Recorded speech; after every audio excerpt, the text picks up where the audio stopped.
The world we inhabit is not as free, or certain, or safe as you might think.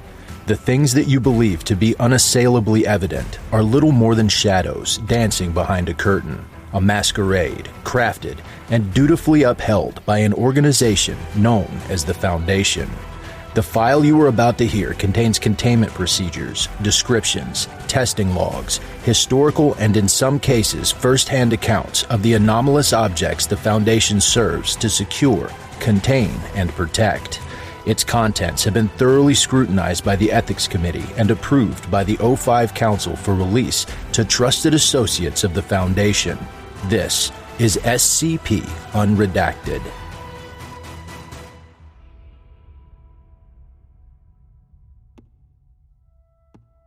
Miss Wheeler.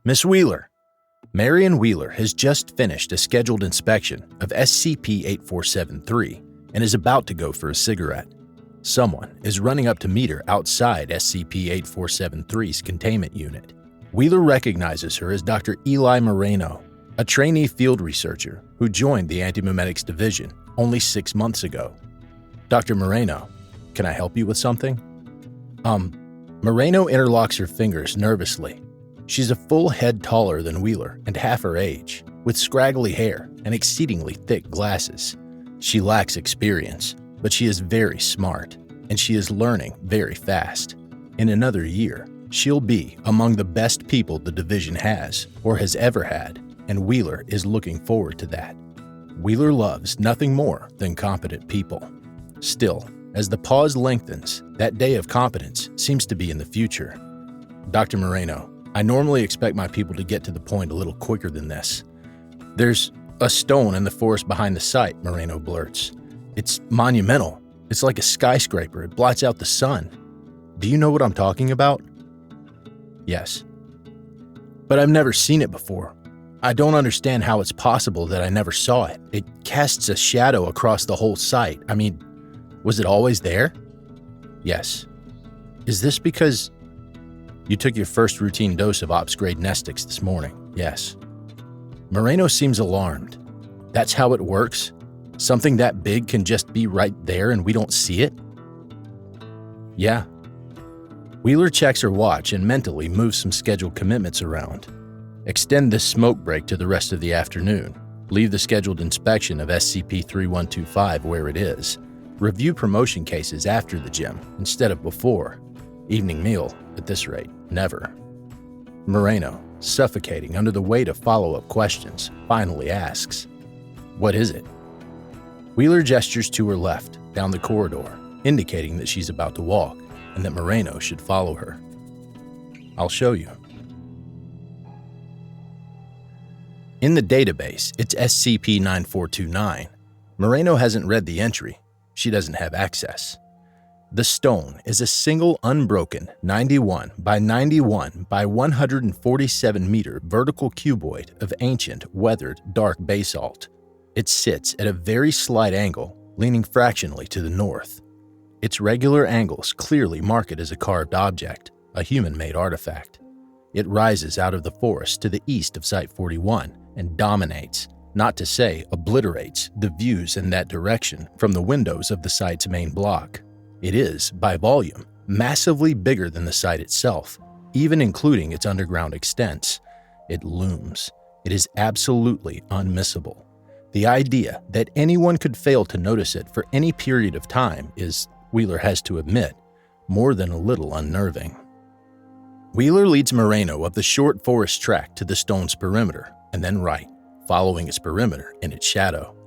It's a wet day, and rain is dripping from the very top edge of the cube, as well as from the conifers that grow right beside it. The rain makes a constant white hiss, deadening other sounds. There's a weak antimemetic clouding effect surrounding it, Wheeler explains, as she picks her way along the track ahead of Moreno. To most people, it's effectively invisible. You've been up to the top of some of these other hills, I'm sure. You should have seen it clearly from up there as well, but you looked straight past it. That's normal. There's a related effect that removes people's memories after they visited the stone. That effect is much stronger. It'll cut right through your Nestic drug regimen, and mine. So we'll forget all about this? Moreno asks. Wheeler holds up a battered little notebook and a cheap blue ballpoint. Moreno understands. She is carrying a notebook and pen as well. Information suppression is a complicated spectrum. Sometimes a written note is the only thing that'll make it out of a zone that suppresses memories, electronic data, radio signals, and even audible sound. Alongside the mandatory Foundation-issue brick phone, many Anti-Memetics Division operatives habitually carry some combination of an instant camera, a mechanical tape-driven dictaphone, a notebook, a walkie-talkie. Not that Moreno was expecting to need anything today. Of course, Wheeler continues, one side effect of the clouding is that I don't exactly remember the way. I guess we could set up signposts, but somehow it never gets done. Not because of anti-memetic effects, you understand, just plain laziness. Ah, this looks like the way up. They come to a passage in the side of the stone. In fact, it's not a passage, but a tremendously deep groove, cut all the way from the top of the cube to its base. A slot with a thin line of overcast sky visible overhead and steps leading up. Wheeler begins to climb, and Moreno follows. They climb in silence for some minutes. Moreno stops a few times to write down a note or two, hunching over to shield her notebook from the drizzle. Then she hurries to catch up with Wheeler, who maintains a steady, indifferent pace. Some time after Moreno has lost count of the steps, the stepped groove makes a 90-degree turn to the left and continues to ascend. Wheeler stops here, above Moreno, and turns to quiz her. "What do you have so far?" "What is this place?" Moreno asks. "You tell me." Moreno hesitates for a moment, uncertain where this is going. She checks her notes. Well, geologically speaking, this stone is an alien. At first, I thought there'd been a mountain on this spot that was excavated into the shape by human hands, but the rock itself is wrong. It's different from the mountains and hills near here. You'd have to travel at least 500 kilometers to find basalt like this, which means it must have been excavated elsewhere, maybe carved there, and moved here. Wheeler says nothing, but her demeanor seems to indicate that Moreno is on the right track. "Which isn't possible," Moreno continues. "This is a single stone. Judging from its dimensions and density, it must mass north of 3 million tons. That's now after carving, and that can't be done. Human civilization cannot move objects of this size, not in a single piece. The technology doesn't exist." "Correct." "So how did it get here?" "Good question." Moreno waits. She doesn't have the answer to the question, so she waits for Wheeler to supply it. But Wheeler does not. "What else?" "It's been engraved," Moreno says, indicating the walls of the step passage, "using tools, and I noticed the exterior walls are the same. There's a lot of weathering, but here and there between the biological crud, there's this very clear, regular pattern. Right here, see? Tiny vertical rectangles like a block cursor on an old computer terminal." "Or a tombstone in typography," Wheeler suggests. Moreno blinks. "Yes, it's a uniform pattern. Very detailed work that would require quite good tools, even by modern standards. I think this pattern is supposed to cover the entire exterior of the stone. And if that's the case, the blocks are so minuscule and the stone is so large that there must have originally been hundreds of millions of them." "Correct," Wheeler says again. "Anything else?" Moreno thinks for a minute. She stares up into the rain, reflecting on the atmosphere that the stone, or sculpture, as she supposes it would be better described, projects. Loneliness, quiet, desolation, awe, intimidation, and some fear. Although, with that intimidating, fearful atmosphere, there's no sensation of danger, no threat. "We considered ourselves to be a powerful culture," she says aloud. Wheeler hears this, but asks no follow-up question. Apparently satisfied, she turns and continues climbing the steps, and Moreno follows. The passage makes several more turns, carving out an erratic squared squiggle. Moreno takes no further notes. Her knees are about ready to explode by the time they reach the top. They emerge, blinking at the light, on a wet, windswept, slightly slanted plateau. There are more of the tiny tombstone indentations underfoot. The edges of the cube are some distance away, but they're not marked. The dark gray surface just ends at a straight line not far out, and the horizon itself is below it, not visible. This gives Moreno some vertigo, particularly since the surface tilts toward one corner, and the engraved basalt underfoot is slick, wet, and getting wetter.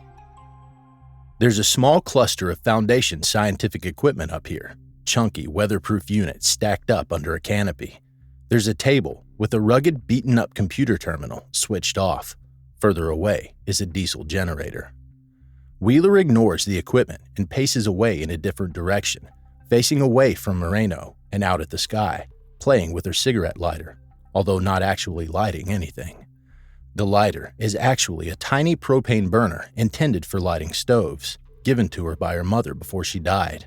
Wheeler no longer remembers this. Moreno waits for a while, arms folded for warmth, gradually getting wetter.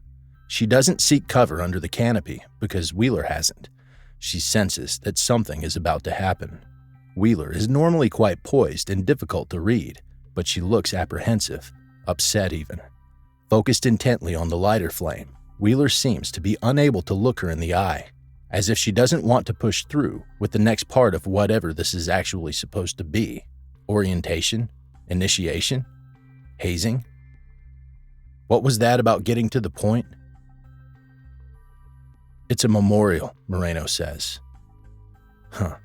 Wheeler snaps the lighter shut and pockets it, moderately impressed. Only moderately, though. That's right. Of course, I practically told you that when I mentioned tombstones.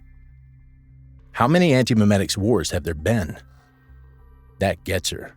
Damn, so much for slow-burning theatrics. Someone told you? You read the entry? Moreno looks at her shoes. No, really, I've never seen this place before. I was just guessing. You look embarrassed, Wheeler says. You're embarrassed that you hit the right answer 30 minutes before I was expecting you to. You think you've shown me up, right? Eli, look at me. She looks. Keep operating at that level. Don't slow up for my benefit or anyone's. It's important. Will you tell me why we're here? Moreno asks, for what she hopes will be the final time. And in another part of her mind, a fatal chain of calculations starts. The problem, Wheeler says, is that every single person in the world with reliable access to high-grade nestic medication works for me, here. And the division is pitifully understaffed. There are 40 of us, including you and me, and 40 pairs of eyes is not enough. We cannot look at enough of the world at once. There's an appallingly large percentage of the world that no human has ever properly looked at. This is unbearably limiting to all forms of anti-memetic research, anti-memetic biology, anti-memetic paleontology, anti-memetic cosmology, anti-memetic archaeology. These disciplines, all of them, barely exist. They are nowhere. Nevertheless, we've seen this culture's cities. One or two still exist. Pure dumb luck is how we found them. A division researcher takes a vacation, drives across Nevada, while still on the dose, sees something on the horizon, that sort of thing. The cities are physically ruined, and there are heavy anti-memetic effects shrouding them that make them nearly impossible to study even for us. Large, simple things like this stone survived better, but even so, we think the stone was one of the last things they built before they died out. They were human. They were probably significantly more technologically advanced than we are. They existed tens of thousands of years ago, perhaps hundreds of thousands. We can't know for sure. It's difficult to determine what really happened to them because their entire cultural memeplex was lethally irradiated. Their core cultural concepts, the things they created and stood for, and valued highly, can never be known or propagated again. We think an idea stole into their culture that they didn't have adaptations to defend against. A complex of ideas, a memeplectic Keter class end of the world scenario. Wheeler pauses, letting the rain patter for a significant moment. And we just forgot? Moreno asks. The rest of us, who survived the war and became modern humanity, you and me and everybody, we looked away and walked away and moved on? Yes. Moreno staggers, vertigo swelling up and briefly getting the better of her. Hundreds of millions of people died and we just forgot? Is that what you wanted to show me? You want me to write that down? Yes, Wheeler says. Yes. Write this down. It's the first thing you're learning today. Humans can forget anything. It's okay to forget some things because we're mortal and finite. But some things we have to remember. It's important that we remember. Write to yourself something that'll make you remember. Moreno nods. It's raining too heavily, so she retreats under the canopy and uses the table. Even so, a few raindrops spatter her notes. She writes intently and rapidly for some time. What she writes is rushed and unrefined, with large parts crossed out. She wonders how she'll react when she reads it for the first time. After a while, Wheeler joins her under the canopy. Moreno, staring at her notes, asks Wheeler, as if she doesn't already know the answer. And the second thing? Wheeler says, "It is possible that their culture had an equivalent to the Foundation. It may even have had an anti-memetics division. If they did, their Foundation and their anti-memetics division failed them. It's a big reality. It's a big foundation. There's a lot of Keters and a lot of Keter-class scenarios. So maybe the end of the world will be some other division's problem. And yes, a big part of the job we hired you for is basic research, lab work, as safe as it gets. And yes, it's been thousands of years, and it may be thousands of years more. But maybe it won't. And maybe it will be our problem. To answer your original question, there has been one anti-memetics war that we know, potentially others that we don't know of, and there is, undoubtedly, one to come." Moreno says nothing. She looks dismayed, broken. She's right to be, and Wheeler is familiar with the reaction. This is, indeed, part of every new anti-memetics division operative's orientation. The magnitude of responsibility can be hard to handle. It should be. "Welcome to the anti-memetics division," Wheeler says. "This is your first day." Moreno writes for some time longer. Wheeler waits, silently. The rain doesn't let up. "But what was it?" Moreno asks. "What was the idea?" "SCP-9429-A," Wheeler says. "We isolated the memeplex itself in the 70s. We have it on a slab in a Vegas room, basement, level 2. It's mostly harmless now. It's so culturally alien to modern humans as to be nearly incoherent. Think Egyptian hieroglyphs. I'll show you another day." "I can read Egyptian hieroglyphs," Moreno says. "Are you saying it couldn't come back?" "In that form, it's highly unlikely." Moreno points at something, far away in the sky. Wheeler looks.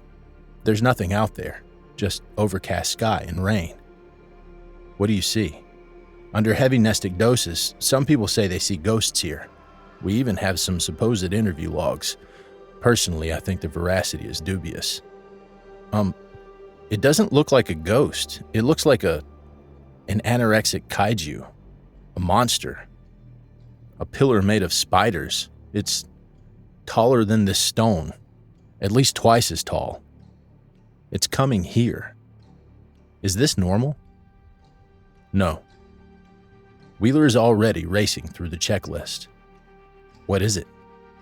"I don't know." "This isn't part of the hazing?" "No, I will never lie to you, Eli. I swear." An anti-memetically cloaked entity that looks as monstrous as Moreno is describing has an approximately 0% chance of being benign. They need support. Wheeler finds that her phone has no signal. Checking Moreno's is pointless. She already knows. The only way to get a message out of here is with a written note. A paper airplane thrown off the top into the woods? "It's bending down. I think it's looking at me," Moreno says, watching a space in the air descend. There isn't even a hole in the rain that Wheeler can perceive. Its head is gigantic. It has to be 10 meters wide. It has graspers and arthropod legs all over it. Dozens of eyes. Some of them are blinded.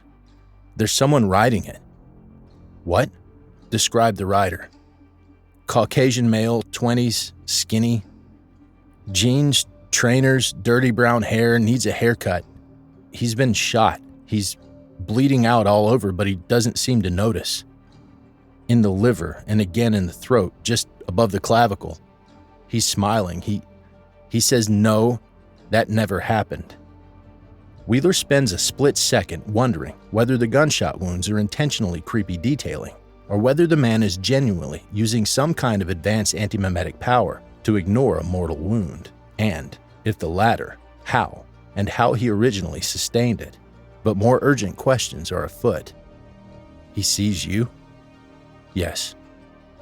Does he see me, hear me? Moreno is transfixed and is starting to look genuinely frightened. He wants to know who I'm talking to. Don't tell him. He doesn't get information about us, understand?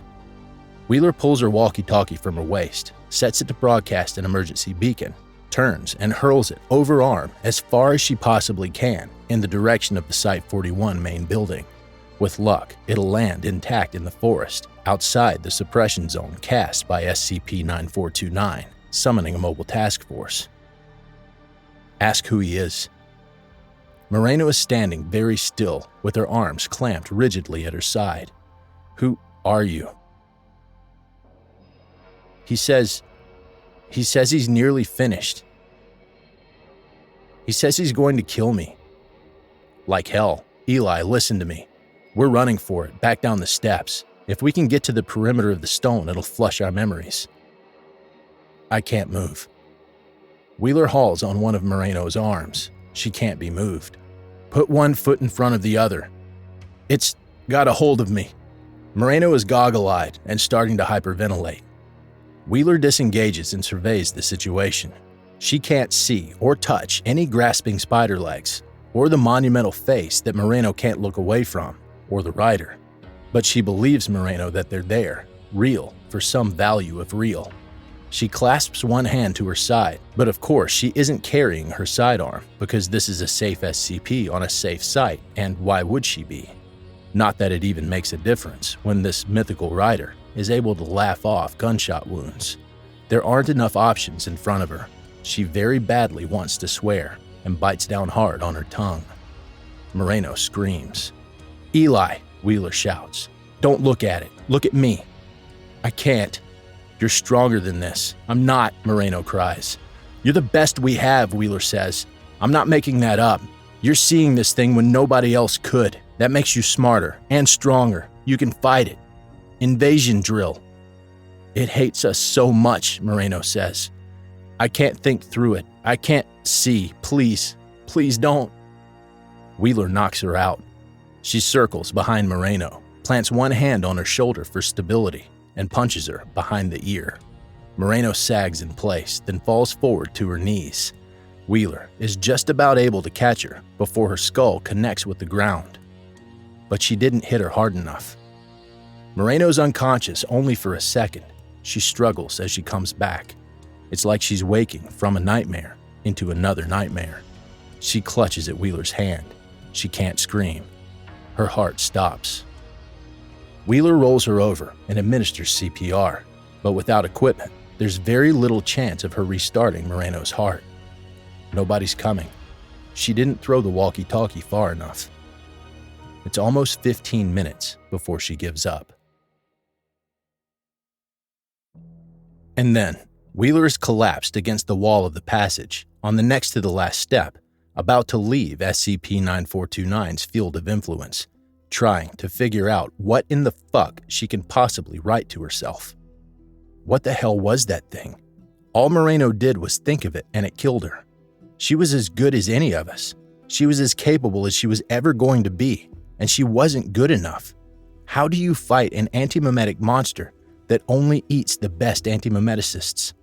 You could try to build some kind of counter-meme, but you'd need to be shielded while you worked on it.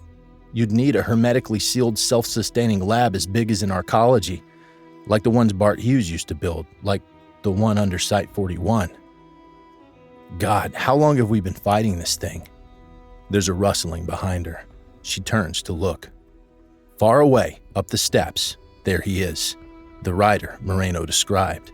A scrawny young man with a hostile frown and, yes, 2 steadily oozing gunshot wounds.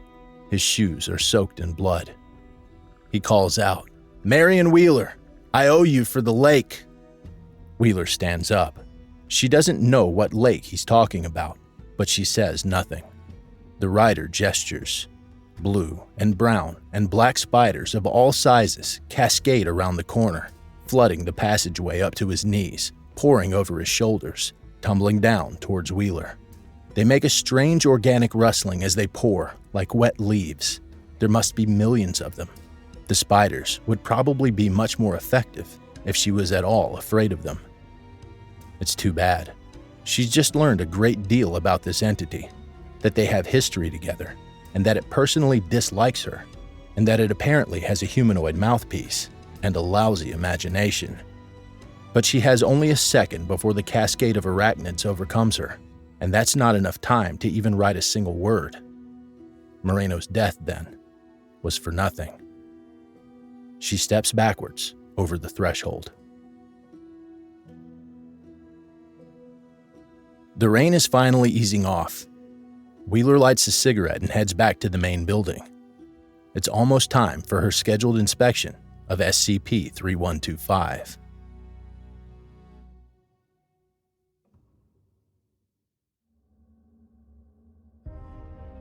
Thank you for listening. If you like what you hear, join my Discord community, hire me on Fiverr, or help support me by becoming a patron for as little as $3 a month. Regardless of tier, all patrons get early access to every single episode. The links are in the description. I don't have the talent it takes to write a skip. All I do is read. Original authors make this podcast possible, so credit to the original author. Their link's in the description. Show them some love as well. Consider becoming a member of the SCP Wiki. Upvote their work, and maybe write a skip of your own. Maybe I'll read it here someday. You never know if you never try. The content of this podcast and content relating to the SCP Foundation, including the SCP Foundation logo, is licensed under Creative Commons Sharealike 3.0, and all concepts originate from scpwiki.com and its authors. This recording, being derived from this content, is hereby also released under Creative Commons Sharealike 3.0.